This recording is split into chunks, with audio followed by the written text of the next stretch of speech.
just obsessing over this laundry business, pickup and delivery. This is the mom hack of the year. The on-demand model for laundry just doesn't make sense.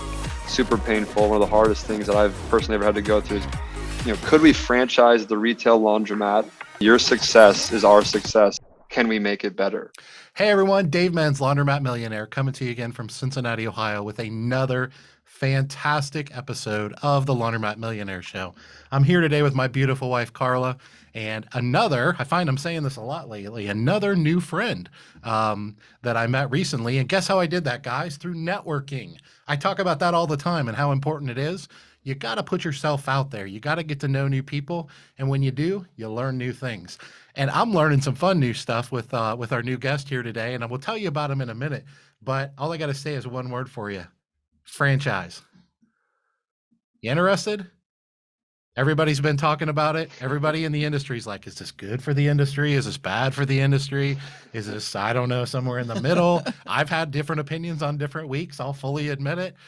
So we're going to learn a lot. We're going to talk to somebody that's kind of an up and coming rock star in the industry, at least in my opinion. But let's get started. Let's jump into this. I can't wait. Do you want to introduce our guest? Yes. So our guest with us today is Alex Smereczniak. He is the co-founder and CEO of 2U Laundry and the Laundrolab Franchise, both based out of Charlotte, North Carolina. So Alex, welcome to our show.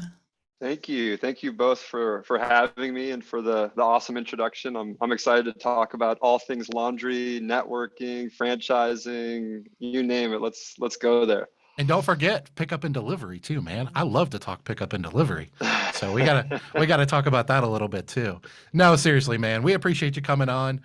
For those of you guys that don't know, I mentioned that kind of networking in the beginning.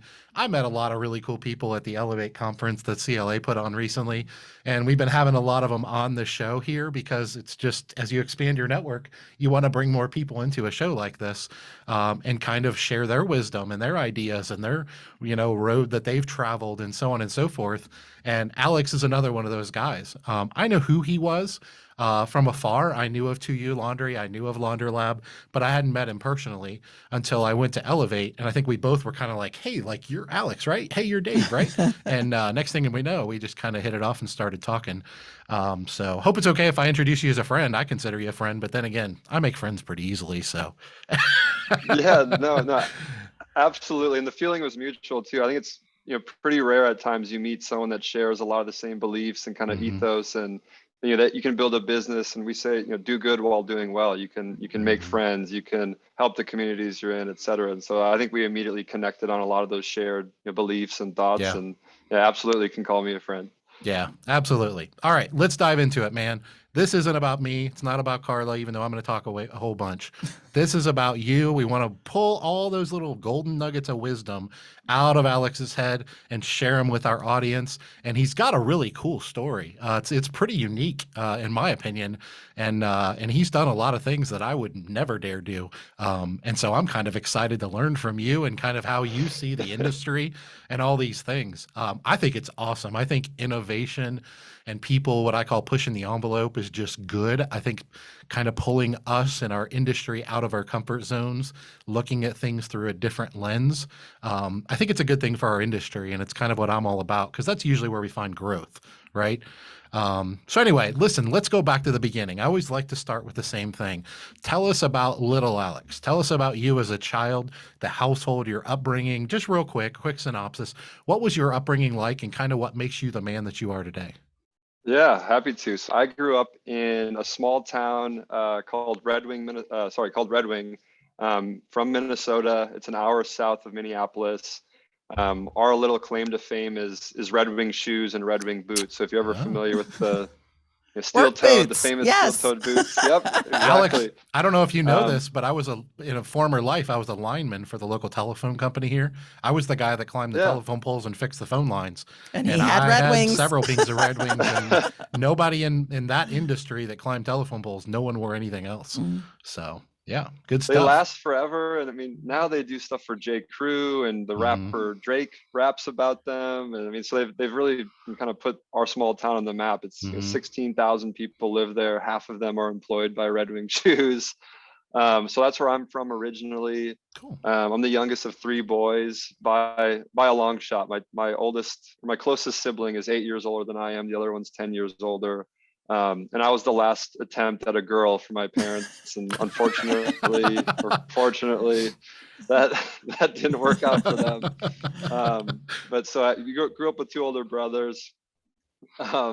My dad was a financial advisor. My mom was, stay-at-home mom, but also volunteered a lot and, took care of the 3 of us and for all the different sports practices and after-school events and you name it, all those things.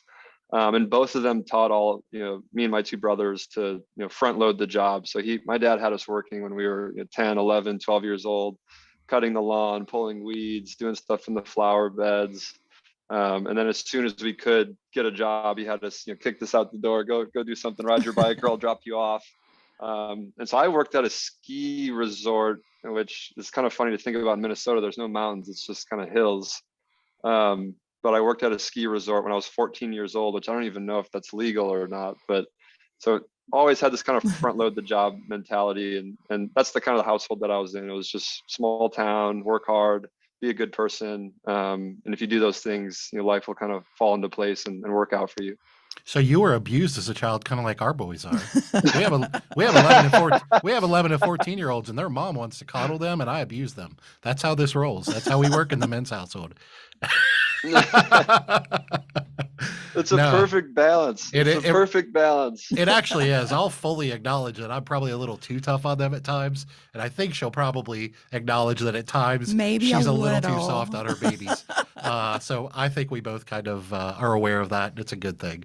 But it sounds like you grew up in a I don't know. I mean, nothing's as perfect as it sounds, but it sounds like you grew up in a kind of Mayberry-esque environment. Is that fair? Yeah, it was again, I think being in that small town, we're all pretty sheltered and there's not a lot of crime. There wasn't a lot of, there was, some adversity that we would face, but it wasn't anything. I wasn't, growing up in Brooklyn or, somewhere where, I might not have access to certain things or, so it was mostly pretty laid back, small town, kind of Hallmark card, I guess, if you will, upbringing. Were you expected to attend college, or what expectations were there for you once you graduated? Yeah, so I think, both of my brothers went to college, both my parents went to college. And so I guess it wasn't spoken about as an expectation, but I think just like the society that I was in, the family that I was in, it was almost just like, it was just there. I guess the expectation was probably underlying, but it was never pressured either at the same time. I think if I had gone to go, learn a trade and be a plumber or mechanical, or electrician or engineer, I think they would have been supportive of that as well. Yeah. Oh, that's cool. So how did you end up getting out of Minnesota? Yeah. So I was sick of the 6 months of winter. My dad jokes with people, he's like, there's 2 seasons in Minnesota. It's winter and construction. Because that's how when Michigan it's not snowing. Yeah. Which is where I'm from, by the way. When it's not snowing, they got to be building. And so I just wanted to change the scenery. I wanted to get out of the Midwest for a little bit.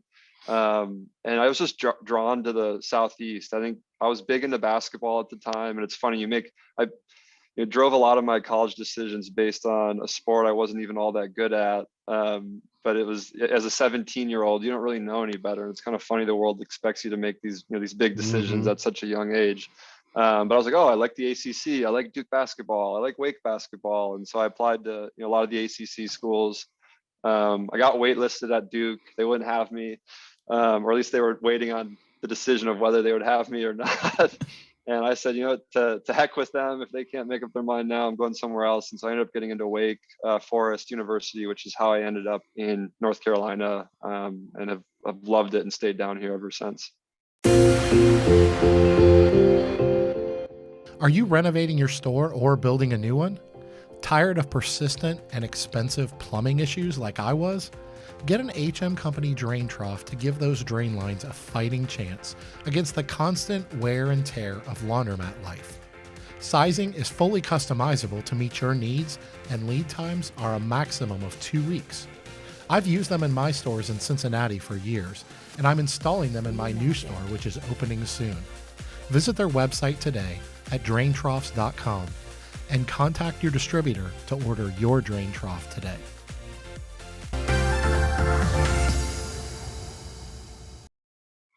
Wake's a pretty good school though, right? I mean, it's not like that's a stepchild. I mean, I realize Duke's pretty high up there, but Wake's a really good school. It is a good school. I was more attracted to, weirdly enough, again, the basketball at the time, and still want to go to a good school. And I was going to let the school dictate what I did. If I got into Duke, I was going to go pre-med because I was equally interested in medicine and business. And so I thought, whatever school has the better program, I'm just going to do that because I'm torn, and that feels like a logical thing to me as when I was 17.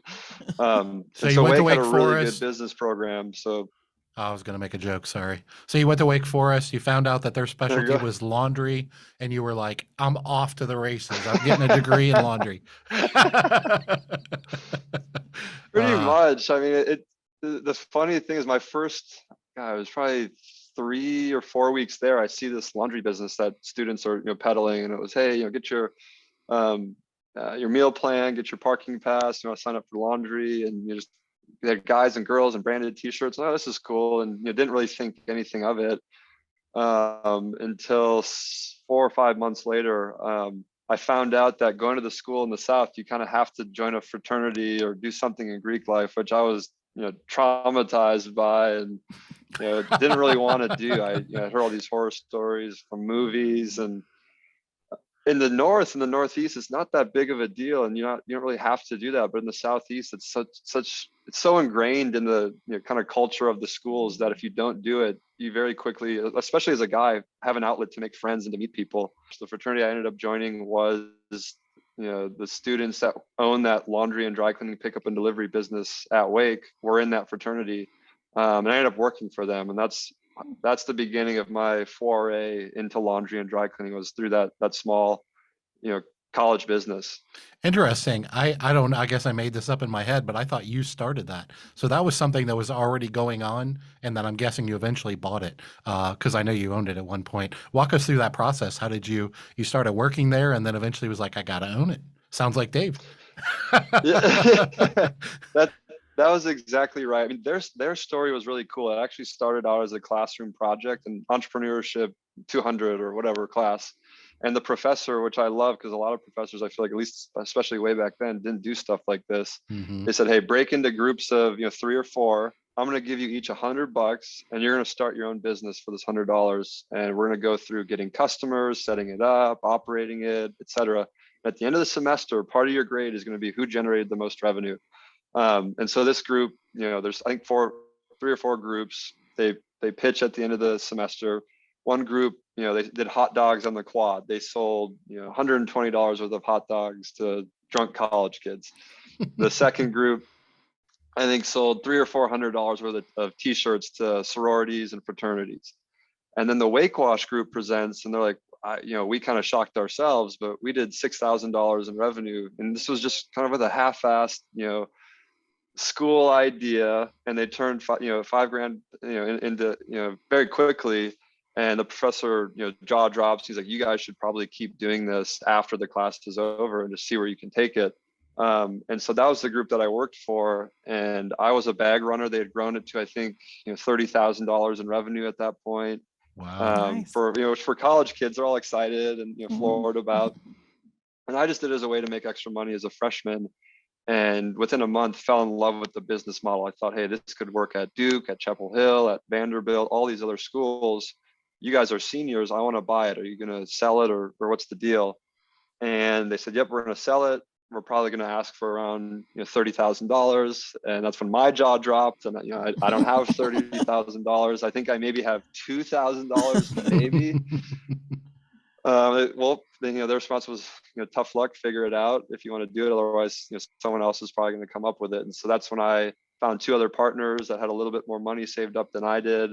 And then we went to one of their parents and asked them to basically not loan us some money, but they personally guaranteed a loan, which, that we were indebted to them to pay back.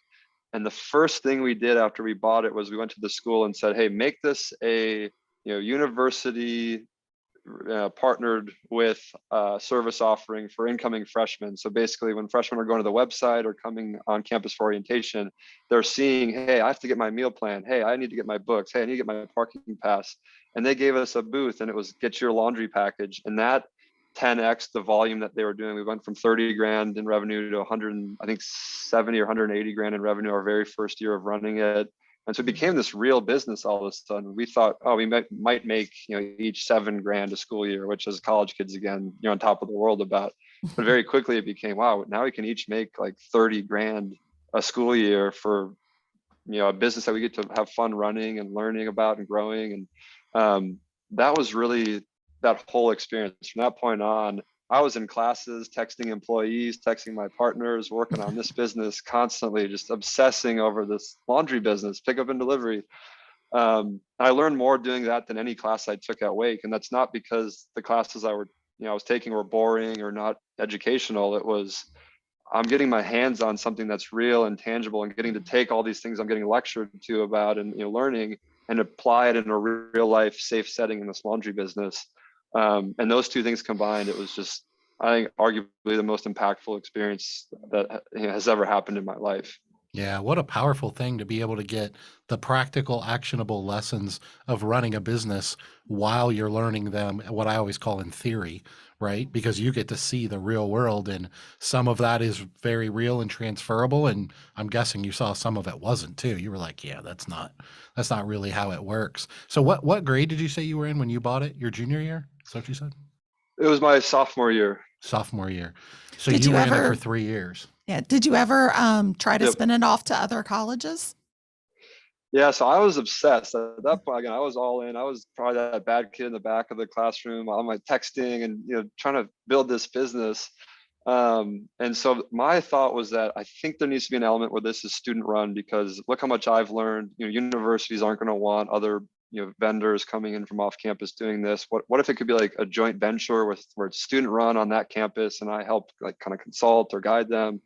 And so that was the approach. I would go email all these students at other schools cold. I'd try to find them I'd figure out their email format, and then I would just guess all these names or go to the different fraternities or sororities on that campus and just try to find, hey, would you be interested in doing this? And eventually you'd find someone that was a pretty smart group of guys or girls that would be willing to do it. And they would run it up the ladder. They'd talk to the dean of student life and housing and try to get the thing going.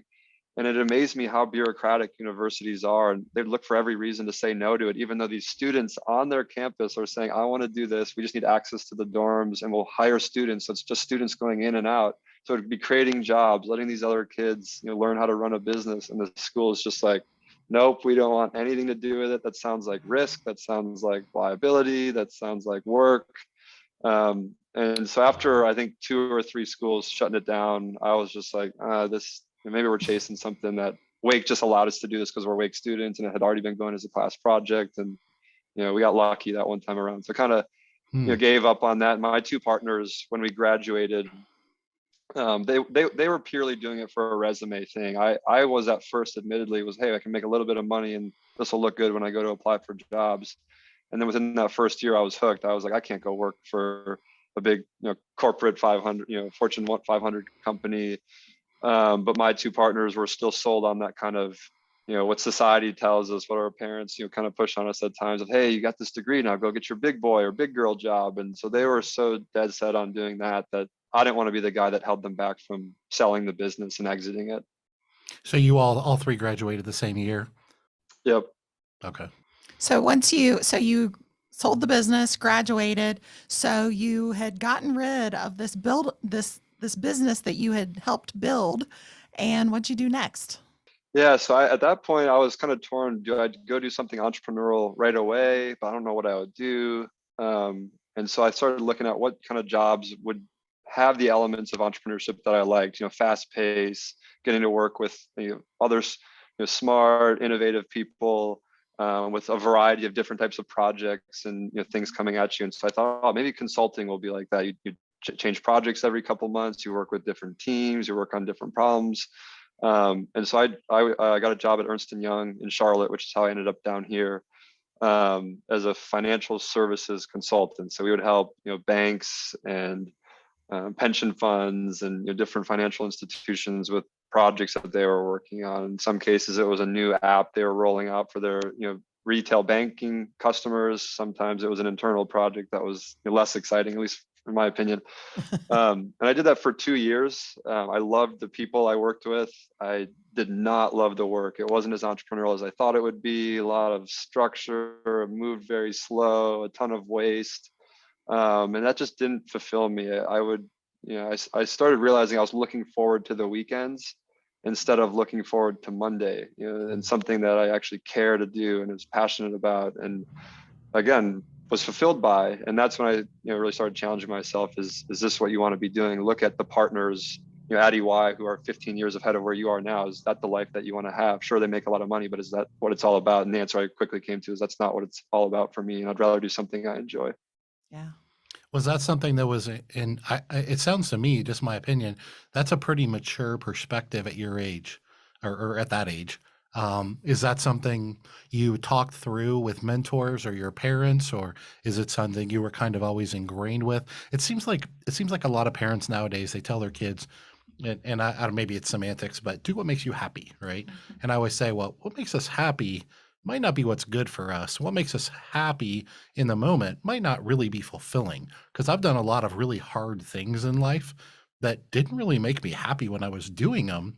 But once I achieved certain goals, it was very fulfilling. So I've always saw those as different things. Was that part of your upbringing? Was that mentorship in college? What brought that perspective on? Because you were pretty young to have that mature of a perspective.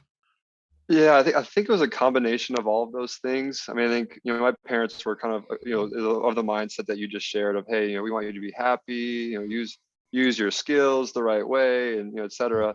And then some of it was mentorship. I think doing Wake Wash really just kind of rocked my world. I mean, I think I had been on that kind of treadmill of get good grades in high school so that you get into a good college. Okay, check. Get good grades in college now so you can get a good job out of college. Okay, check. And then but then I was like, is this really the only path? Like, there has to be other ways to do things. And I think Wake Wash really showed me that, wow, it's just this small on-campus business. We grew it. I'm making real money.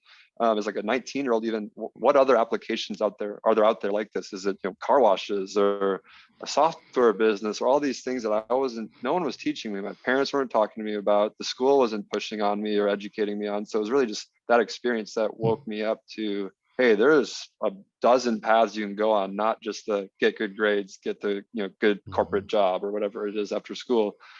So that was part of it. That experience in college really kind of, again, took things off that path.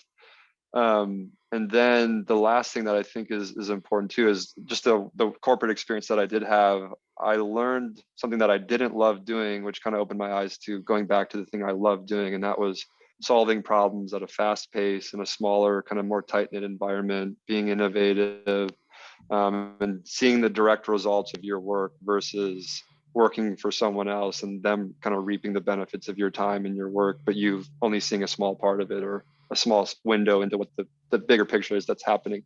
And one thing that I think would be interesting, probably for the audience listening too, because every time I've shared this, people have been kind of surprised that this happened. When I decided to quit my job at Ernst & Young to go start another laundry business, my parents actually weren't, over the top supportive. They've always been supportive in my life, and now they're, especially happy for me. But in the moment, it was, hey, maybe you should wait until you get a couple of customers. Maybe you should wait for this to happen. And I just kind of knew where that goes. It's like, well, that one thing will happen, and then it'll be like, well, maybe wait for 10 customers, and then maybe wait for 100 customers, and I just knew I need to go all in. I need to give it a real shot. I think it's hard to do that when you're splitting your focus 50-50. And so I just knew I needed to go all in.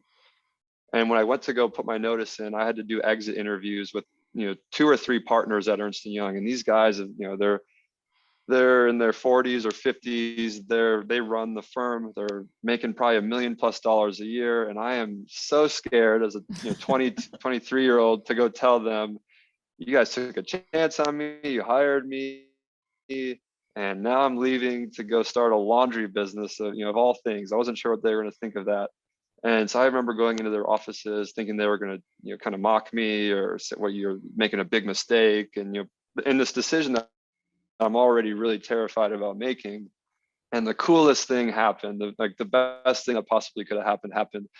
And one partner in particular, he now runs, the whole, FSO layer that I was in globally. Like, he is like the top guy now.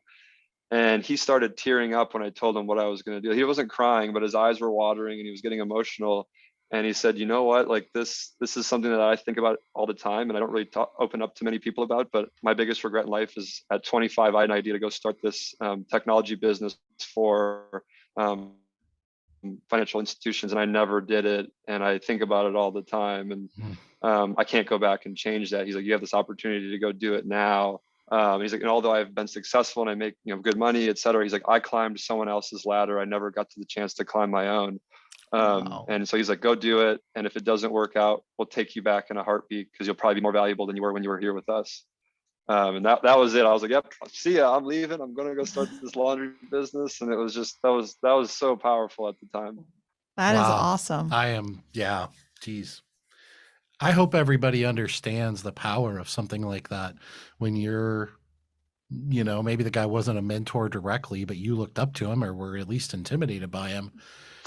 He could have handled that very differently. And, you probably still would have went and did what you did.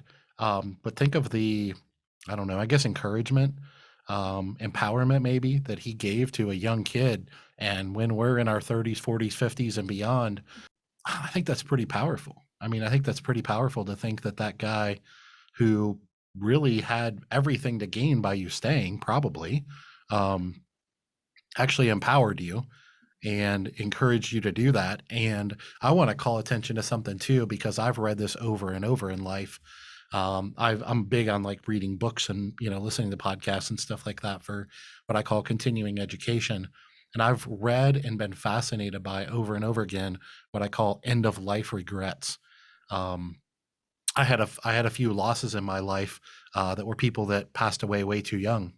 And it was when I was a teenager, and it caused me to really just look at life through a very different lens than all my friends. So my point is, I became fascinated by like when people get to the end of their life, whether they're young or old, and regardless of the reason why they're at end of life, what are their regrets? And number one by far is the regrets of the things that they always wanted to do, but didn't try. And way down the ladder of regrets are things that people tried and failed at. Isn't that fascinating? Because it is to me. I've said this probably 100 times at this point, but it's still fascinating to me, because we as human beings, it seems like we allow so much of our lives to be controlled by fear of failure. And fear of, if I try something and this doesn't work, and I my parents can say, I told you so, and I got to go back home with my tail between my legs and live in my parents' basement till I find another job and do what they told me to do to begin with. Like, that's pretty humiliating, right? And so we're so afraid of that a lot of people in life don't chase their dreams. And the funny thing is, like, if you talk to people at the end of their life, even if they chase something and they failed, maybe even miserably at it, they don't regret it. They're like, no, I wanted to do that. And that's what you're talking about with this guy, somebody who to the world looks very successful. He's literally tearing up because he's, 50 years old or whatever you said. And he realizes that, the sad thing is he doesn't realize that he could still go chase that dream. I think that's a little sad, because 50 is definitely not end of life. And so anyway, I had to go down that little tangent there, because that's a big part of what drives me to this day. Is I say, when I get to my end of my life, I don't know what age it'll be, and I don't know why I'll leave this earth. But when I do, the only thing I know for sure is I won't have any regrets, because I already don't. Like, if I passed away tomorrow, I don't have any regrets. I've chased my dreams, and just so happens that some of them came true and some of them crashed and burned miserably. But anyway, let's get on to your story. But the point is, I think that's really powerful stuff. So tell us about 2U Laundry, your first business there, and how you started it, and the partnership, and what led you to that idea. And the color. I mean, what, like bright, super pink? I mean, where'd you get that? Do you have a thing for hot pink? It was always Alex's favorite color. No, it's funny. No, never. Honestly, and there is a reason why. Never. I'm fine with the guys that wear pink or whatnot, but it was never. It was a kind of a branding thing, and I'll get to it in a second. But after that meeting with that guy, I was kind of like, I had this, no doubt at that point. I was like, I'm doing this, I'm all in. And I started to form that kind of same, kind of ethos and mindset of like, I don't want to hit 30, 40, 50 and regret not going after this with everything that I got. And so at that point on, it was all in. It was me and, my co-founder, Dan, who grew up with me in Red Wing, actually. And we got into business, not because we were friends, but because he's got a skill set that I don't have, right? He's the sales and marketing mind of the team. He was working at startups in Minneapolis. So he got, he understood the grind and the grit you have to have and the failure you're going to face over and over. Because he's been around it for multiple years. So I was like, all right, this guy gets startups. He's not going to quit easily. He has a complementary skill set to me. Oh, and I happen to trust him probably more than anyone on this planet because I've known him since I was 8 years old. So like these characteristics, where else am I going to find this? Hey, will you come do this crazy laundry thing with me? Here's what I think how we can be different. And I had a complementary skill set to him. Finance and operations was my thing. And so just the two together seemed to pair well. And so after I told him about it, he was like, yep, I'm in. Quit his job, broke the lease on his house, broke up with his girlfriend at the time, and packed the car and drove 20 hours straight from Minneapolis to Charlotte. Fairy tale ending. He's now married to that same girlfriend, so it all worked out in the end. But the reason I share that is we were in all meaning of the words. We were all in. He moved down. I had a condo that I had bought from the money I made from Wake Wash, and so we had 5 guys living in a 3-bedroom apartment. Me, Dan, and another guy that worked for us shared one room. There were mattresses on the ground. We would wake up at 6 a.m., drive Uber for a couple hours just to not dig into our savings too much. And we also got a lot of our first customers for 2U that way. And then we'd work all day long on 2U, probably 12, 14 hours a day, and then repeat again 6 days a week or so. And a lot of weekends we'd get together, have a couple beers and start crying. Why are we doing this? Look at all of our friends having fun. We're like barely getting by doing this laundry thing. Girls think we're weird. What is going on? Why are we doing this? What did a day look like for you in the very beginning? What did the day? I mean, were you literally out there like picking up the bags of laundry? Did you take them to a laundromat? Did you do them in your condo? I mean, were you physically doing the laundry? Like, walk us through how everything. How raw. Walk us through how raw that was for you from an operations perspective. Yeah, it's like that first month or two, especially, it'd be 6 a.m. to 8 a.m., drive Uber, hand out business cards because the Uber passengers were bankers or consultants that needed dry cleaning or probably had more money than time and would want someone to do their laundry. So we get some customers that way. And then, from 8 or so on, at least early, it was get customers. So we'd be tabling at apartments. They'd let us have, different booths in the morning before people are going to work. So we'd be out there with coffee in the mornings. And then, other things, like I think we do beers and pizzas at night when people were coming back from work. So tabling was always involved at all these different high-end apartments, just handing out, cards and, hey, get your first bag free or half off or whatever it was. And then on the days that we were operating, we'd use my 2007 Jeep Liberty to pick things up. We'd go pick up, 30, 40 orders, cram the Jeep full of smelly, dirty clothes.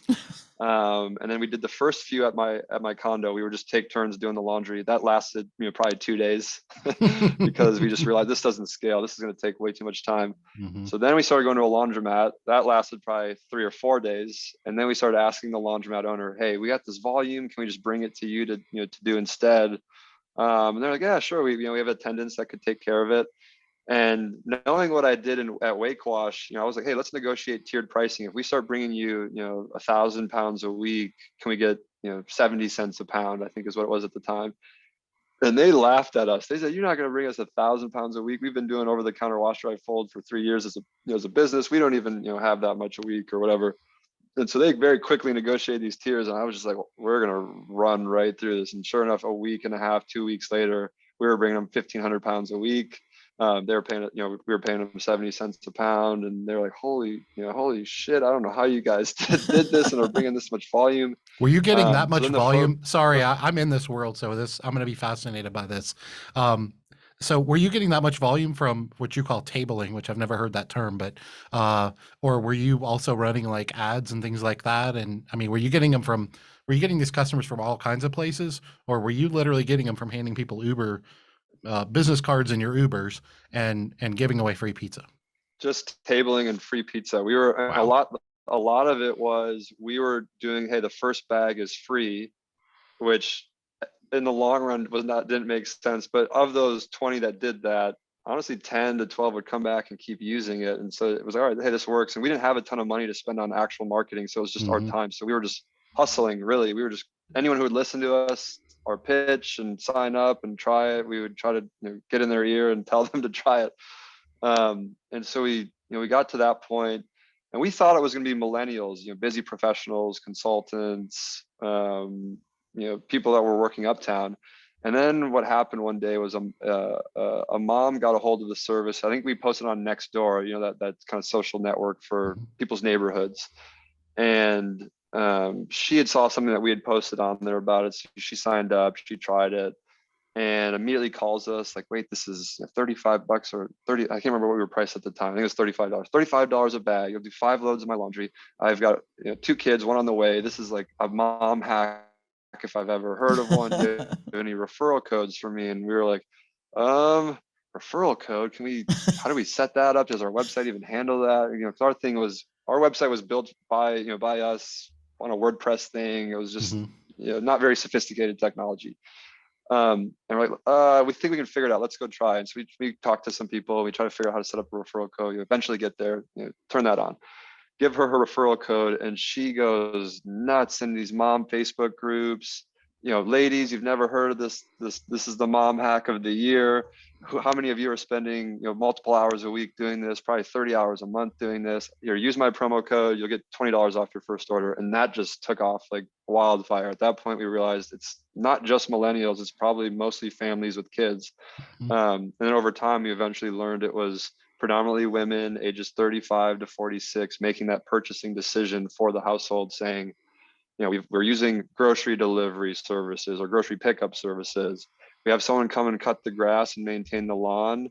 I deserve to myself. Why is it that it just is the outside of the house stuff that we outsource? Why not outsource the inside of the house stuff? And I'm going to get my time back and pay for someone else to come do it. And that really, it really took off. We bootstrapped to, I think, and bootstrap meaning we didn't raise any money. It was just like credit cards we were maxing out and our own money that we were putting into this. We ended up growing to about 50,000 in monthly revenue within 6 or 7 months. And that's when we were like, okay, there's something here. This is as big as I think we thought it could be. Should we start thinking about other cities? We were very out in front of our skis in a big way. We thought, hey, we see what Washio is doing and what Rinse is doing. We need to go fast. Let's go raise some money. So we raised 400,000 at that time, and originally thought it was going to be to launch a second city, which we ended up changing and pivoting a little bit. So how did you pivot? Yeah, I gotta hear this. You can't leave us there. Yeah, so, I wanted to pause and see if there was any. No, keep going. You're killing it. You're killing it. So we raised the 400K. We tell investors, we've got it figured. We've got a lot of this figured out. It's dual income families. We're gonna go launch a second city. This is what the money's for. Close the money. We're on top of the world. Again, we're 24, probably 24, I think at the time. Someone just gave us $400,000. Like, what are you like? What do we do with this now? And a week after we raised that round, Washio goes out of business after raising $20 million.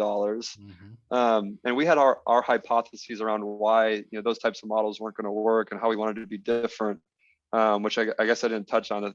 For us, it wasn't Uber for laundry. It was, we have to be the UPS or FedEx for laundry, where it's static routes where, one vehicle goes into a neighborhood and can pick up 20, 30 orders at a time, versus a 1099 contractor going to Dave's house, back to the facility, to Alex's house, back to the facility, to Carla's house, back to the facility.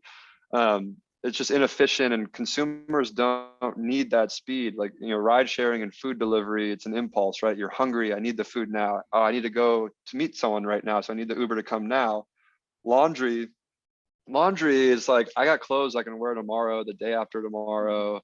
I just wanted to come back at a high quality, and I want it to be convenient. It doesn't matter how cheap it is or how fast it is. If your clothes come back ruined or messed up, so they're not going to use you again. They're going to talk badly about your brand. You're going to lose customers, left and right. So that was the first thing, was the how we did routing. The second was, we're going to target your secondary and tertiary markets, your Charlottes, your Raleighs, your Nashvilles, Asheville's, Austins, et cetera, not your New York, Chicago, LA. The reason being lower cost of doing business, faster on-ramp to profitability, less competition. but a huge influx of population wanting these services, but they're not used to these markets don't have them. And then the last final piece was we need to vertically integrate at some point and really own and protect the quality. I look at quality for our business is analogous to what design is for Apple, right? Everyone loves Apple products because the design is so intuitive and clean and nice. And Apple doesn't outsource that to some third-party designer, right? In Canada or somewhere else. They take it in-house, they protect it at all costs. And that's what I felt like quality was for us, is we have to own that. And so that means we eventually have to own the cleaning process, or it's not bankable or big enough to be able to do that right now. And so we raised that 400K. We're thinking we're gonna go launch a second market. Washio goes out of business, and we say, wait, we need to make sure there's not any red flags we're missing. We think we've got an idea of what went wrong over there, but let's be sure. And so we called their founding team up. We talked to their founders. We talked to their lead investors, the VC that had put, venture capitalists that had put in $12 million, and they told us everything. They were incredibly transparent because they didn't have a dog in the fight anymore. They were done. And we learned a ton, but the two main things were, they said the on-demand model for laundry just doesn't make sense. I think they had negative 15% gross margins. Like they weren't covering any, the bigger they got, the more money they were losing. And that was after 3 years of being in LA. They thought that with density, the gross margin would start to right size, and it wasn't. And we at the time had, I think, like 28 or 29% gross margins, and we're nowhere near, scaling and vertically integrating and getting more margin out of it. So we felt, hey, we're directionally correct by leveraging other laundromats, doing the pickup and delivery route that we are. Okay, check there. The second thing, though, was quality control on the laundry side of the business. Dry cleaning, they had, figured out in their words, it was, hey, we're going to circumvent the drop store that you and I would go to as consumers. We're going to go right to the wholesale dry cleaning plant. That's a professional operator. They got staff of 10, 15 plus, decent technology, good process in place. And they'll want the volume. They love bringing more volume. It covers their overheads, complementary to them, not competitive to them. That works in every market. On the laundry side, though, there's never really been this need for mass volume, individualized cleaning before, right? There's people that have their own washers and dryers in home, and then there's people that go to laundromat. But then, New York, Chicago, they might have these services where there's pickup and delivery or drop off, et cetera. But in these other markets, there hasn't really been a need. So there isn't a wholesale, launderer equivalent like there is on the dry cleaning side. And so what they shared with us was they got to 6 cities really quickly because they raised all this money. They had 6 laundromats is what they were doing. They were going to mom and pop, coin laundromats and saying, hey, we'll double your top line revenue, or we'll 1.5x it. And those owners, their eyes and their ears would light up. But we need you to be here 30, 40, 50 hours a week. We need you to hire 10 plus people. We need you to layer technology onto your business. And the operators were, yeah, well, I'll figure it out. You said you're going to double my business. I'll figure it out. And what Washio learned the hard way is a lot of laundromat owners, I think, got into it because it was passive, and it was, there's a self-service component. It's 5 to 10 hours a week. Some machine maintenance, collect cash and quarters. A couple days a week. Very few employees in most cases. Some are unattended.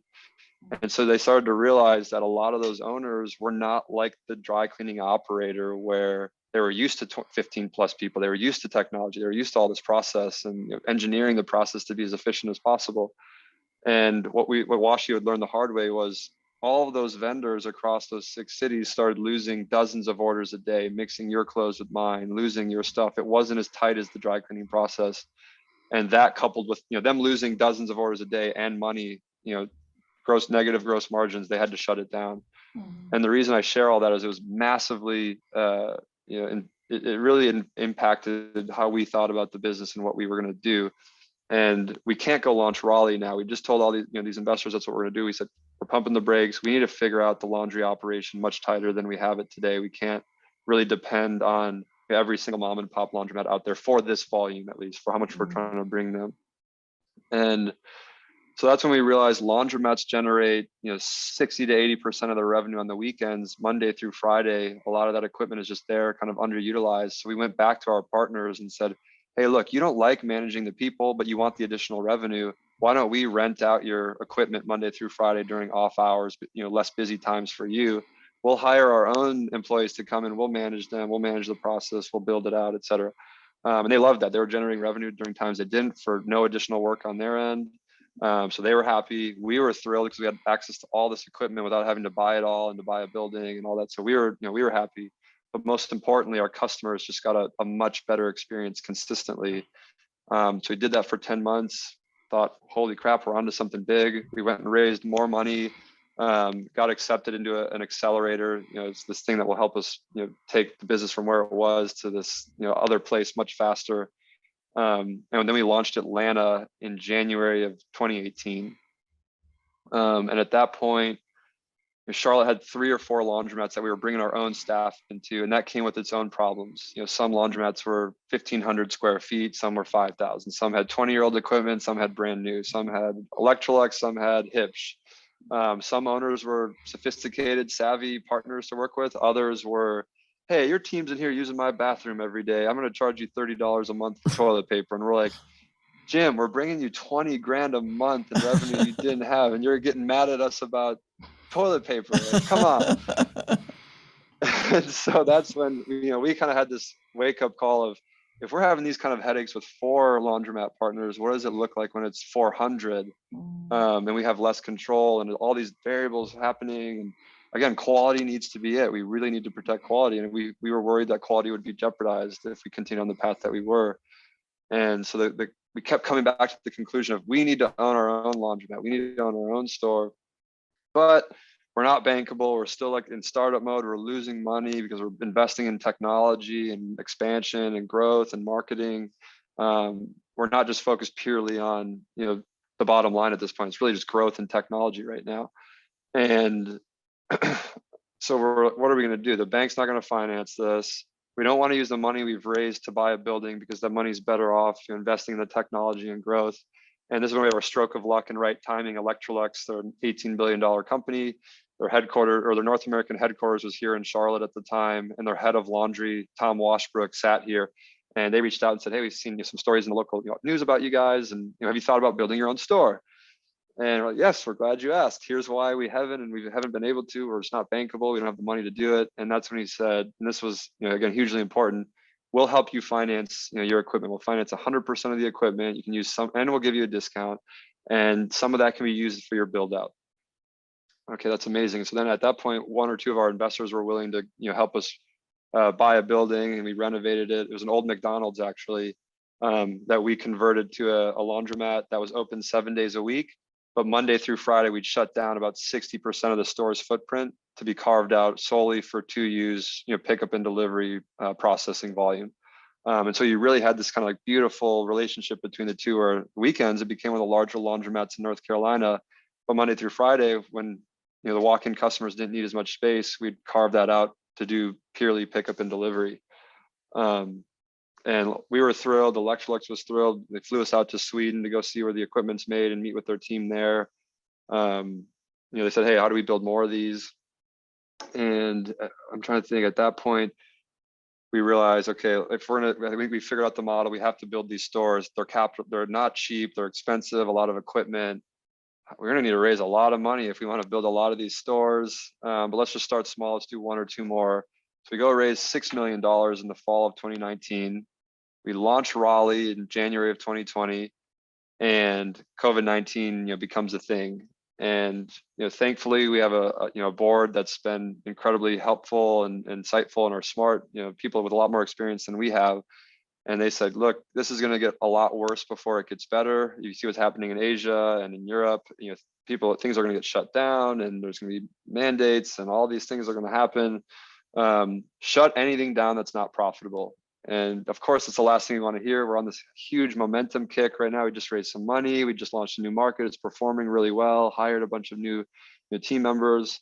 And we have to go back and basically say all the stuff we just did the last few months, kind of have to rewind. And so we shut Raleigh down. Super painful. One of the hardest things that I've personally ever had to go through is people you really enjoy and like, and having to lay them off during this tough time was, I don't know, it's something I never want to have to do or think about or face again. But it was for the benefit, right, of the long term of how do we create the most value long term, the most jobs long term. And this was one of those bumps in the road for us that we had to face. So in Raleigh, had you built a laundromat for your facilities there? No, the idea was all up front. It was going to be launch asset light, meaning we'll go to the model where we rent out from other laundromat owners who, would be thrilled to have the volume and additional revenue for not much additional oversight or work. So we would go, hire the employees, put them into laundromats. We still had the control, but then the idea was build that up to, a 500 to 1,000 pickup and delivery customers, and then go build a laundromat and move that volume over to our own store was the plan. But the crazy thing that happened was our laundromat grew 22% throughout COVID when most retail businesses were down, 10, 20, 30%. And that's when our board kind of challenged this kind of thought-provoking exercise of, you have this once in a multi-century opportunity where the world is just at a standstill to look at and pick apart your business. What things were working well, what wasn't working, what could you double down on if you wanted to? What would you completely stop doing? You have a real chance to do that. So take 2 months and reassess everything. Do you build software for laundromats, similar to what Sense is doing now? Do you build software for dry cleaners? Do you pick up and deliver other goods? And so we looked at everything. And the thing we kept coming back to was this laundromat grew 20% during this crazy pandemic, and they're recession proof, and laundromats always seem to do well. Do we do something here? We know we need to vertically integrate them. We know they're expensive to build. So that was a theme that kept coming up. Another theme was there's a lot of labor in what we're doing, processing all the clothes, managing the fleet, doing all the pickups and deliveries, marketing, technology. There's just all these moving parts, and it feels like we've overcomplicated the business. Can we simplify it somehow? And that's where the idea of, could we franchise the retail laundromat similar to what McDonald's does or Taco Bell, et cetera? And instead of us, renting that out from our franchisees, could we treat those franchisees like a partner, like DoorDash and Uber Eats does to McDonald's? They say, hey, McDonald's, we're going to go get you 100 other orders that might not have driven through your drive-through or come into your store today, but because we're making it convenient for them, they might now place an order. And all you have to do as McDonald's is make more burgers and make more fries. And so we looked at, do we have some kind of similar relationship with 2U where we could franchise the laundromat, teach people how to find the right site, use a ton of the data science analysis that we have on our end to help find those higher chance of successful sites, use our relationship with equipment manufacturers to get them discounts on equipment that they might not get on their own, all the training and operations manuals to train their attendants and run a good store, the branding, all that stuff. Can we package that up? Can we give them the technology we've built to help run things easier? Start to give them that. But the big kicker is then can we give them a lot more volume and throughput through their store for not a ton of additional work on their end through 2U Laundry. And so that's the model that we had developed towards the end of 2020. And the idea was that people will franchise a laundromat. And if they want to just do the laundromat, that's one option. The other option was they can partner with 2U, and that would require them to hire 4 to 6 additional employees, but no other franchise cost. It was just, we were going to pay them the same rate they would for someone to come do over-the-counter wash, dry, fold. So we wanted to make it incredibly compelling and competitive to say, hey, we'll go acquire the customers. You don't have to spend any time or money on marketing. We'll spend our dollars doing that. We'll go pick it up and deliver it in our vans with our drivers. We'll bring it to your store. As soon as those clothes get dropped off at your location, you become responsible at that point. You have to check it in, you have to wash it, dry it, and fold it. But then after that, we'll come get it, we'll drop it off. And if that customer complains, they're not calling you, they're going to call us. We're going to centralize that customer support. And then we'll meet with you, once a week or once every other week to say, hey, we had 20 complaints this week. 80% were folding related. We got to do some retraining on folding with your team. And we'll send a trainer in to come, do that as well. And that was really where we started to provide value in the model for the franchisee. And so that was the hypothesis. Hey, this is what we're going to do on paper. Launched in January of 2021. Our goal last year was to sell 17 licenses, to see if people even want this. Will they even pay for it? Who are they? What do they look like? And I can happily sit here now and be like, last year we sold 36 licenses. So I think, we doubled our goal. People want it. I think there's a market for it. But now we're facing 2022 of, we got to get these stores open. We got to make sure our partners are successful. And so the team is incredibly rallied and focused around how do we create as much value for our franchisees and getting their stores open and profitable as quickly as possible. I know that was a ton of info, but that's our story. That's kind of how we got to where we are today. And yeah, go ahead. Yeah, or that's questions. awesome. That was very informative. One question I did have about your model. So they just do the laundry. So like if you franchise to say Nashville, then you all actually get trucks in Nashville and hire drivers in Nashville. Like so Yep. wherever you franchise, you do the actual logistics of delivery. They Yep. don't take that on themselves. So they're just doing the laundry. Yep. Okay. Correct.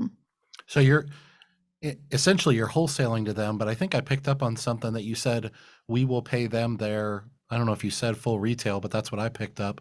You Laundry, which is a separate company, I believe, will Yep. pay the franchisee the same price they're charging for their drop-off laundry. Is that what you Yep. said?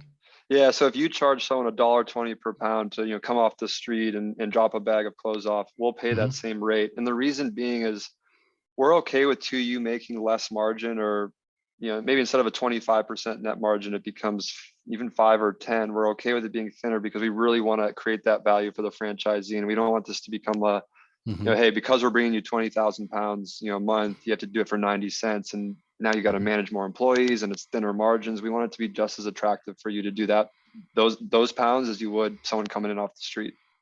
Yeah, that's smart. How do you handle that when they raise their prices?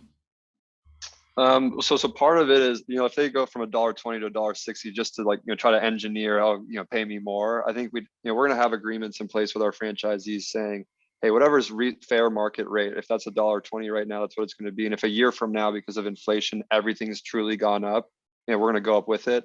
But we wouldn't want it to be a situation where they're like, oh, 2U is going to pay whatever I charge, so I'm going to charge $2 now. And we Sure. have to. There'll still be an agreement, but we're going to do it at that market rate that they're paying. And Mm-hmm. every year we'll revisit it and we can kind of renegotiate and go up if prices have gone up. I doubt they're going to go down, so I doubt they'll ever be going down. But Yeah, I don't think that's going to happen. The only reason I asked the question is because, like I could sit here and have that conversation for 6 hours with you, because as somebody who's obsessively studied pickup and delivery for 6 years and obsessively studied our retail laundromats for 12 years, like, you are doing an awful lot right, and you don't need my stamp of approval for that.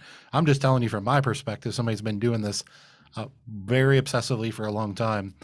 You hit on 99% things that are absolutely dead on accurate that most people are not, which is why you're finding success.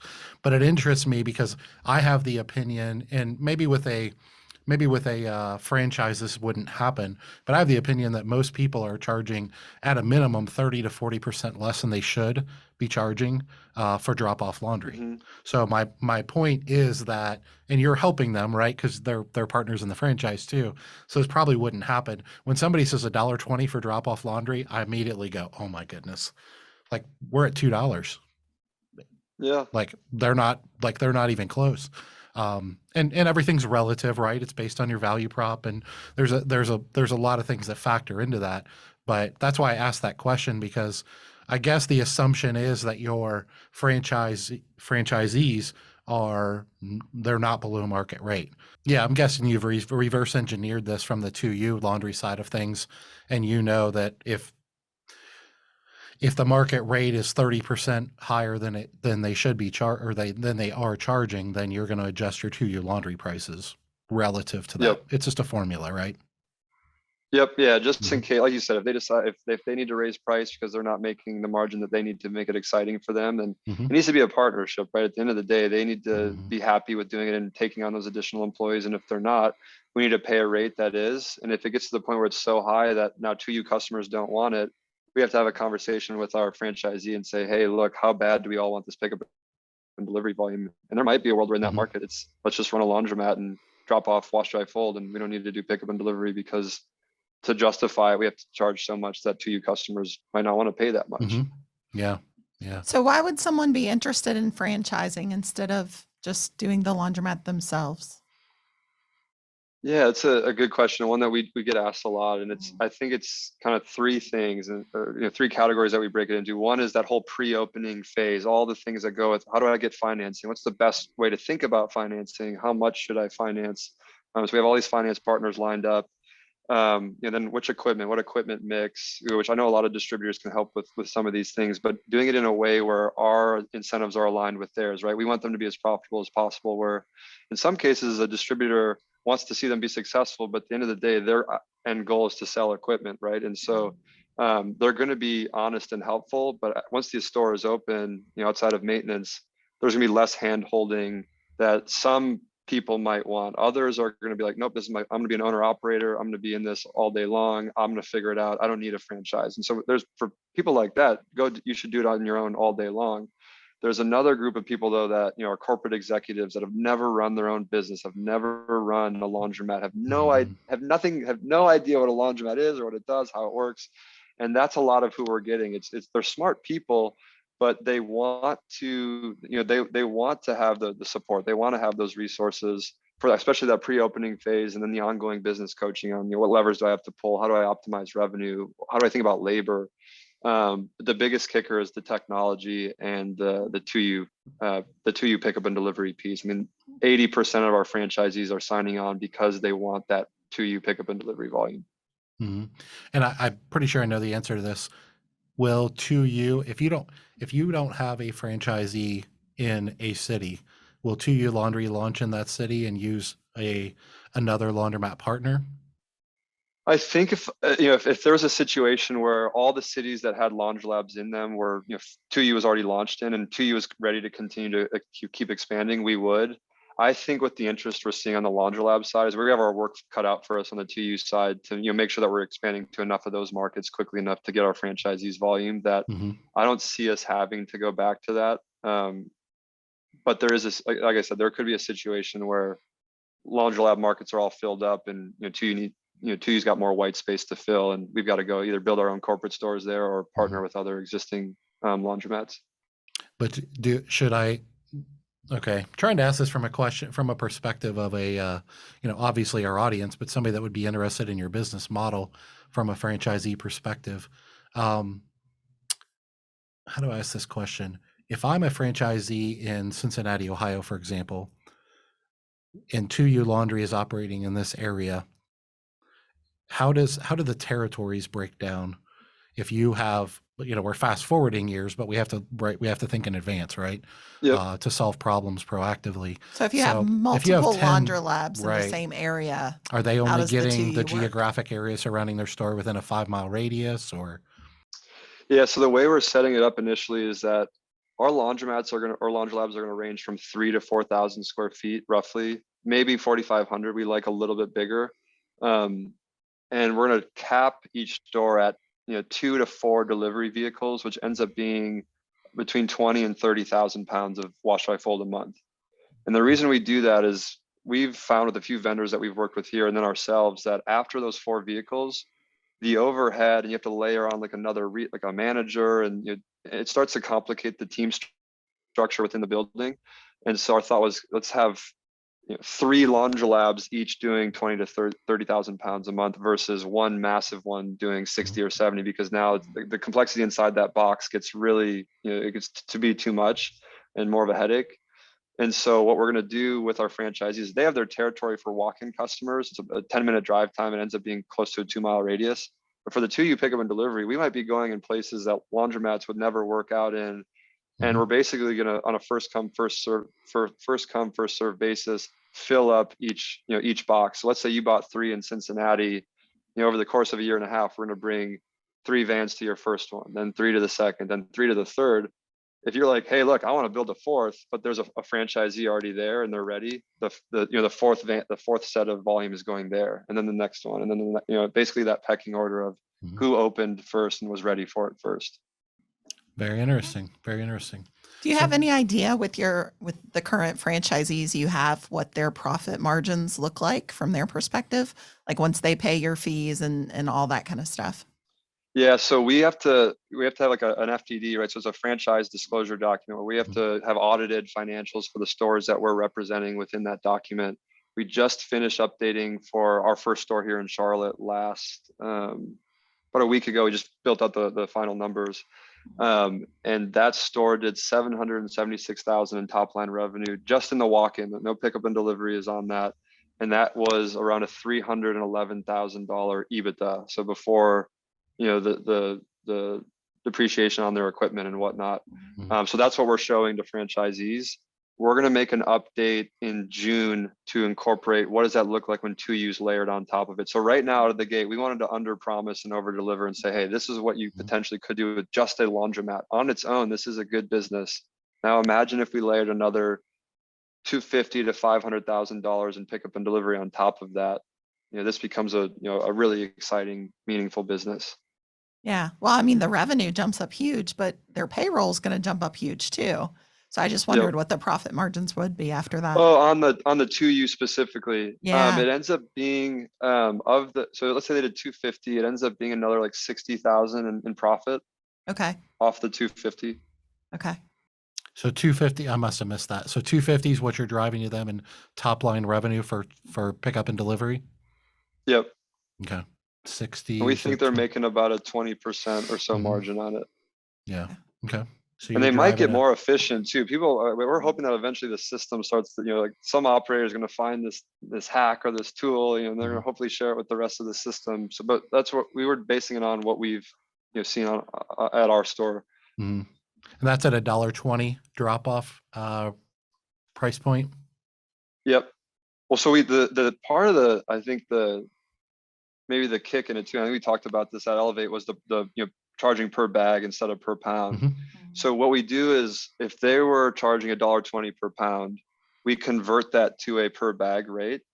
And some of those bags might be full of sheets and towels, and it only costs them $3 to do, but we still paid them the same rate as if it had taken $10 to do. But the average should, and so some of that breakage happens for them as well, where the bags are easier volume to fold or easier volume to process. There's gonna be some of the harder ones too, but if customers don't fill up the bag fully, some of that margin comes back to us, some of that margin goes to the franchisee.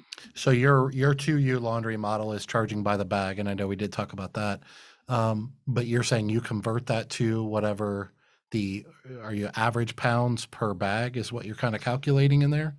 And multiplying that by 120, and you're not actually, I mean, you are charging them $1.20. You're just figuring it'll all come out in the wash, right? Yep. Yeah, exactly. Exactly. Gotcha. Okay. All right. I don't know if we're losing some of our audience or maybe Carla. She's actually a CPA, so we might not be losing her. But yeah, no, absolutely fascinating.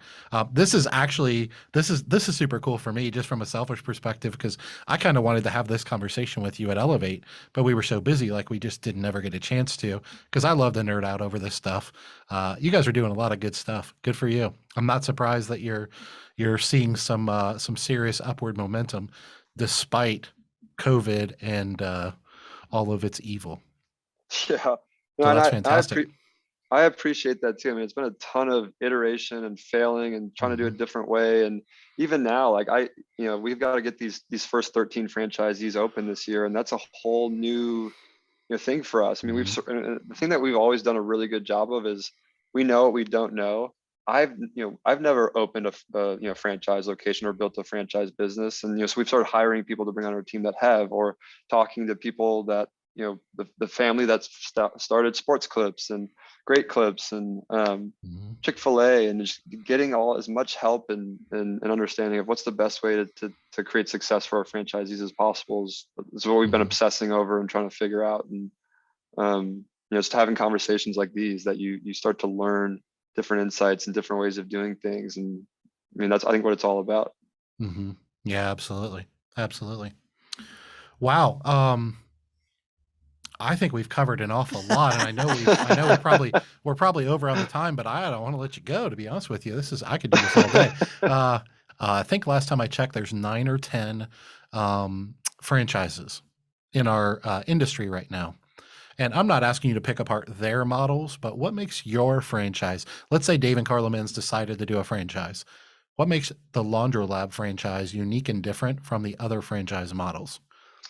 So I think the level of support, I think other franchises out there are really kind of pairing you with the distributor, but then also kind of pushing you off to the distributor and letting the distributor do the services that they already provide a lot of people. We're saying, hey, you have that support, and we have an HR resource on our team that you can use. We have a marketing resource on our team that you're going to get to use. We have a team of engineers of technology, building technology that are going to be building things for you as you request them.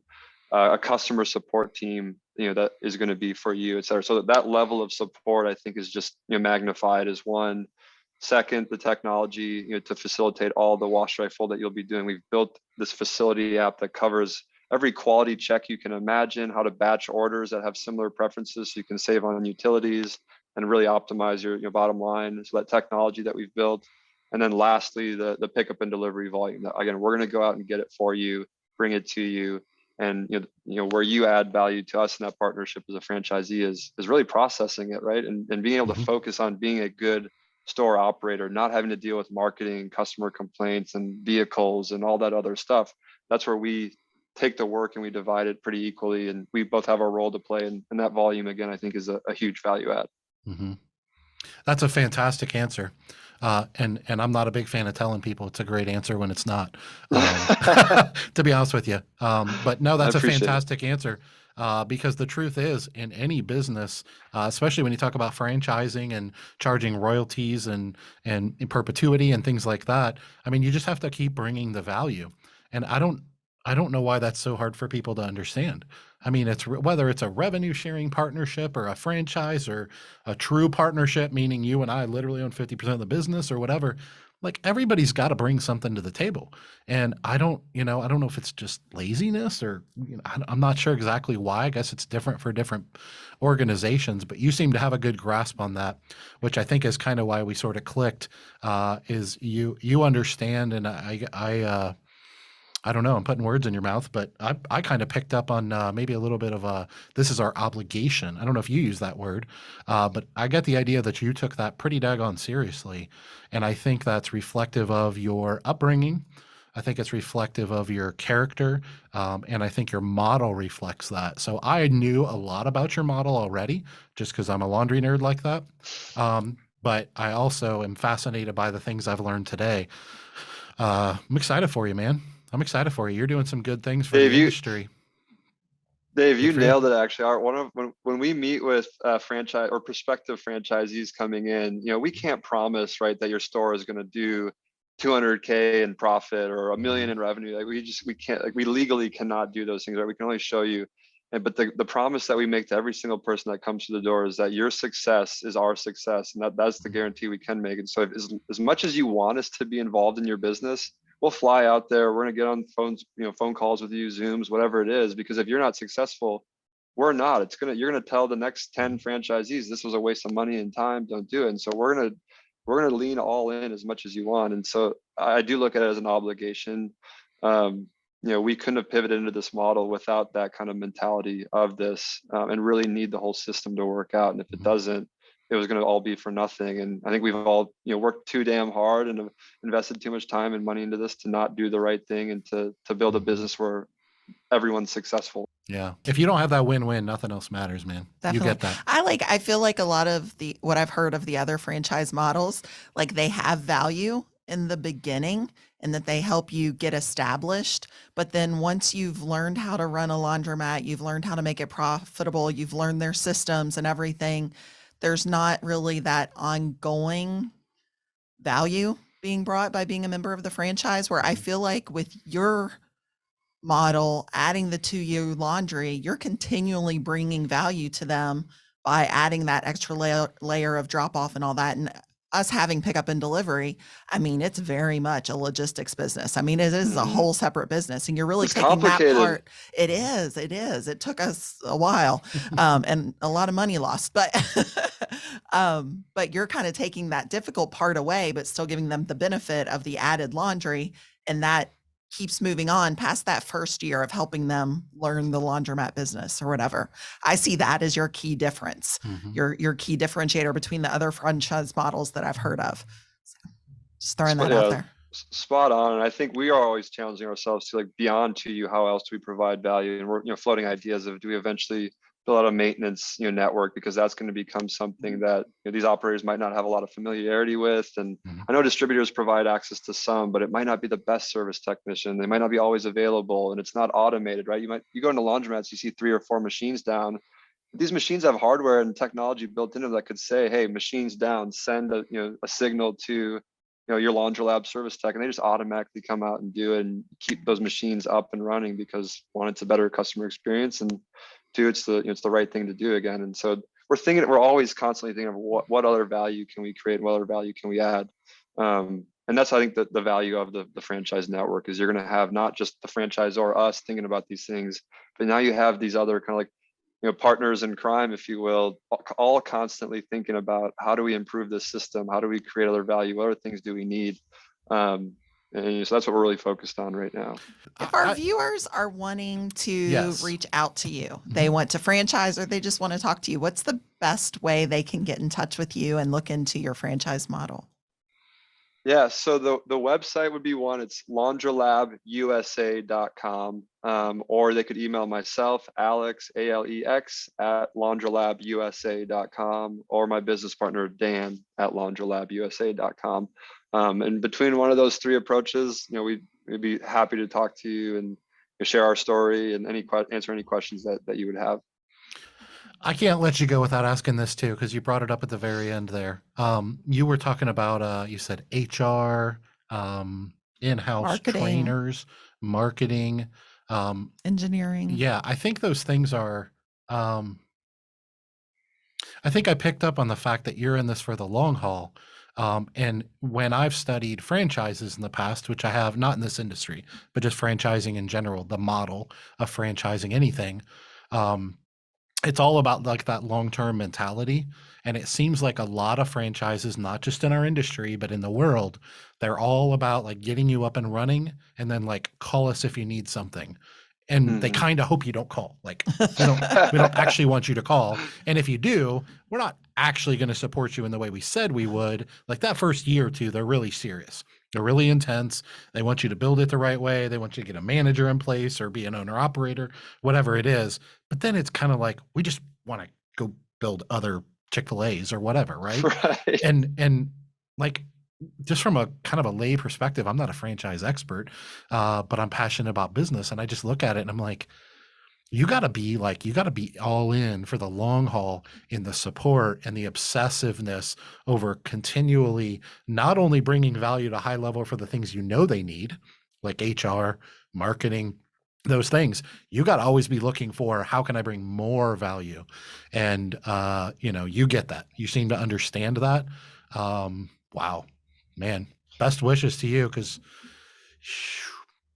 I wouldn't want to compete with you in a franchise, because if I were to go create a franchise model, which I wouldn't, but if I were going to, man, you guys are doing good stuff. Good for you. And I know you're just getting started. I know you've pivoted in the middle of COVID from just pickup and delivery into the retail. And, we'll have to have you back on in a few years once you've launched, 25 or 30 stores, and see how things are going and what you've learned and what value we can bring back to the audience. But anyway, you're not asking for my rubber stamp of approval, but I'm giving it to you anyways, because I think anybody that is driving the industry forward, that is looking to be innovative, and everybody always thinks that means technology, and it does, but it also just means like mentality. As an industry, let's look at things differently. Let's innovate in the way we look at the industry, and the way we've done things for the last 70 years worked okay. But I don't think anybody in the industry with a brain would look at the way we've done things in the last 70 years and be like, man, we hit a grand slam. I think we could all look at the industry and be like, we can do a lot better. And that kind of takes all of us. And I really believe that it takes the right high character people looking at it from a perspective of win-win. And this is going to sound ridiculous, but when we find those environments where it's win-win, like nobody loses, right? That's the whole idea. And I know that's totally cheesy, but that's the truth. And that's when you can just go straight to the moon. That's honestly why how franchises were created. Somebody figured that out. And for some reason, all these people going around making franchises, and I'm not talking about our industry once again, but people going around making all these franchises for all these different chicken finger places and all this stuff. And it's like, kind of look at Chick-fil-A. They kind of got it figured out, right? Right. Type of thing. So anyway, we're going to let you go. Thank you so much. I know, by the way, I'm going to tell our audience, Alex is going to be, correct me if I'm wrong, but you're going to be at the Laundromat Millionaire Conference personally. Alex is going to be in attendance. Laundrolab is one of our sponsors. So first of all, thank you for that generosity. If you want to meet Alex, get to know him, I will go out on a limb and say, even if you're not in it, he'd love to talk to you about Laundrolab and to you. But even if you're not, he's still the type of guy that's happy to have a conversation, give you a few pointers. He definitely has that macro, what's good for the industry is good for everybody type of mentality. This is good people right here, guys. Alex is a good dude. I'm excited that I got to know him by going to Elevate, and I look forward to growing our friendship. I can't wait to see you again at the conference. Yeah, I can't wait to get down there. And Carla, I'm assuming you're going to be there too. Yes, I'll She get is. to meet you as well. She'll be Awesome. there. She'll be there, and our boys will be there too. So, yeah, we're I bringing can't the wait. whole I get to family. meet the whole crew. Yep. Yeah, it's going to be To fun. meet the whole crew. Yeah, it's going to be great. Listen, man, thank you for taking time on the Friday, by the way. I don't take a light of that. I know everybody wants to get out early. It's a Friday when we're recording this, so thank you for taking the time to do this. For our audience at home, I got to tell you something. I've had a lot of conversations in pickup and delivery over the years, guys, because I'll talk to anybody that'll listen and a bunch of people that won't, especially about pickup and delivery, but about laundromats too. You need to go watch this again. And I know I say it every daggone episode. Carla makes fun of me. Alex just hit on a freaking grand slam. So whether you're a franchise or going to be a franchise, whatever, doesn't matter to me what you do. You might want to look at his model. You might, even if you're in the industry, I don't know if that's a model for you, but if you're in the industry, you might want to talk to him. But if nothing else, go listen to this again, because I haven't had too many interviews where I agreed with people more. You guys are really, really onto something here, and I'm excited for the industry because I think it's good for the industry if one or a couple of these franchises really hit it out of the park. And I'll be honest with you, Alex, I think I might have even told you this at Elevate. I don't know. Prior to this interview, I wasn't so convinced that there was a franchise out there that was going to make this happen.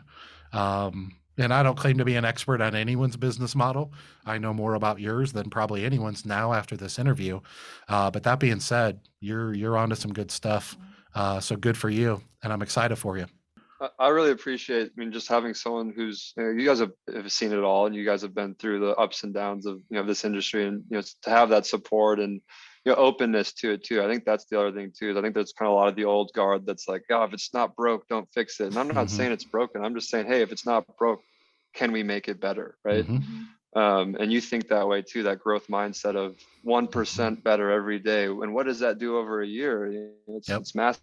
And what does that do for the industry? It's massive. And so having your guys' support again means a lot to me. And again, happy that you've had me on to share our story and what we're doing. Yeah, absolutely. All right, guys, if you're not coming to the Laundromat Millionaire Conference to see me, which I don't know why you wouldn't, if you're not coming to the Laundromat Millionaire Conference to see my beautiful wife, Carla, which I don't know why you wouldn't either that, come to the Laundromat Millionaire Conference and meet Alex S. I'm not going to try to say his last name.